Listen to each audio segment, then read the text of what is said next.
শুয়ে আছে। সেরির পরে হঠাৎ করে ভালো থাকা অবস্থা আমাদের কাছে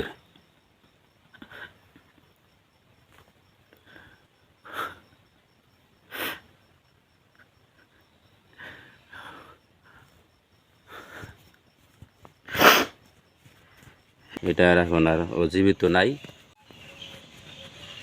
তো কথা হলো বন্ধুরা, এই আপনাদের আমি ছাগলের যে পুষি তাকে নিয়ে আগে একটা ভিডিও বানাইছিলাম, আপনারা দেখছেন সবাই। তো 2 মাস আগে যেটা প্রসব ছিল সাওয়ারি, উনি চলে গেছে, মারা গেছে। তো আজকে রাত্রে হঠাৎ করে শেষ রাতে সেউরিকার সময় এটা একটা ভেবানি ডাক দিল। তো এটা নিয়ে আমি আনলাম ওর বাসা থেকে, ও যেখানে একটা জায়গায় রাখি সেখান থেকে নিয়ে আমার বগলে আনলাম। তো তুমি 2-3টা ভেবানি দেওয়ার পরে আর কোনোই নাই। আমি ইতিমধ্যে ফজর আজান হয়ে গেলো সেউরি খাওয়ার পরে কোনো মতো শূন্য 2 রেখাত পড়ছি। তারপর ওর ভেবানিটা একটু বেশি মানে জোরে আরম্ভ হলো। তো এটা স্বাভাবিক কথা, একটা জিনিস পারলে তার অত্যাধিক মহব্বত হয়ে যায়, খুব একটা তার প্রতি মহব্বত বাইরে যায় দিনে দিনে।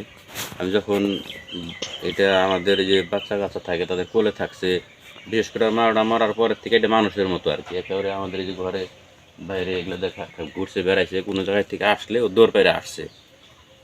তো সুন্নত নামাজ পড়তে পড়তে ওর ভ্যাবানটা একটু ডাকটা বেশি হলো।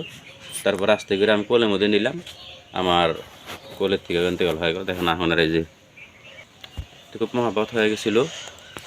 তো আজকে ওর কথা বারবার মনে পড়ে, যেখানে পাতারে গাছ খাইছে, বাড়িতে আসলে দৌড় পেরে পাশে আসছে। তার কী করা যাবো এখন, এটা দুনিয়ার নীতি। কুল্লি নাফসিন জায়কাতুল মউত, সব প্রাণী যাবে এভাবে। এখন আমি ওকে দাফন করে দেবো। মুনমুন নামের ছাগলটা যেটাকে আমি পুষছি সেটা আজকে ইন্তেকাল করা বা মরাতে আমি সত্যি বেদনাদায়ক অবস্থা হয়েছে। কারণ ওকে আমি পোষা অবস্থায়, আমি যেখান থেকে বাসায় থেকে বাইর হয়ে গেছি, আমার পিছনে গেছে, যেখান থেকে আসছি আমার পাশে আসছে। ওকে আমি ওর মাও মারা যাওয়ার পরে আমি দুধু কিনে এনে খাওয়াইছি, গাখীর কিনে এনে খাওয়াইছি। ওকে অনেক যত্ন করার জন্য সে আমাদের বাসায় পড়ছে, আমাদের সবার বাড়িতে কোলে গেছে, এবং এই ঘরের ভিতরে যে আমরা ভাত খাইলে বসে থাকছে। আপনারা দেখছেন আমি নামাজ পড়ছি, আমার বগুলা দাঁড়িয়ে থাকছে। এমনি বাসায় আসলেই ও আমার পাশে দৌড় পেরা ছোটো শিশুদের মতো গেছে। তো কাজে ওর কথাটা আজকে আমার খুব বারবার মনে পড়তেছে। ও আমাদেরকে এরকম করে হঠাৎ করে চলে গেল, ভালোই ছিল, ওকে যত্ন করাও হলো। তো যাই হোক, আজকে আসলে মুনমুন যাওয়ার জন্য আমার বেদনা লাগছে।